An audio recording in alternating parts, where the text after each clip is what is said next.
ఎవ్వరూ నిలబడలేనప్పుడు నువ్వు ఒక్కడవే నిలబడే వ్యక్తివని దేవుడు గుర్తెరిగితే నీ కొరకు నీ ఇంటి పరిస్థితిని దేవుడు మారుస్తాడు. నీ దేవుని కనుక అర్థమైందా ఈ కుమార్తె నిలబడుతుందని, ఖచ్చితంగా దేవుడు కార్యం చేస్తాడు.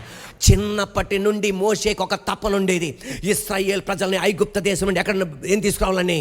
బయట ఆయన హృదయం దేవుడు చూశాడు. దావీదుకి చిన్నప్పటి నుండి ఒక ఆశ ఉండేది, శత్రువుల మీద విజయం పొందాలని. దేవుడు ఆయన హృదయాన్ని చూశాడు. నీ హృదయ ప్రకారం దేవుడు కార్యం చేస్తాడు.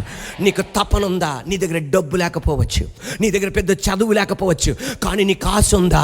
నా ఇంటిని నేను నిలబెట్టాలని. నీ కోసం దేవుడు ఎలా సాయం చేస్తాడో నీకే అర్థం కాదు. మైండ్ బ్లోయింగ్, దిమ్మ తిరిగిపోతే నువ్వు ఒక్కదాని కొరకు నా దేవుడు దిగుతాడు. నువ్వు ఇంటిలో ఉన్న అక్కడ దిగుతాడు ఆయన. భయపడుతూ నువ్వు రహస్యంగా కూర్చొని ఆయన దిగుతాడు ఆయన. ఒక మూల దాక్కున్న నా దేవుడు దిగుతాడు. నిన్ను మూల పెట్టిన నా దేవుడు దిగుతాడు. ఆ ఇంటిలో నా దేవుడు దిగుతాడు ఆయన.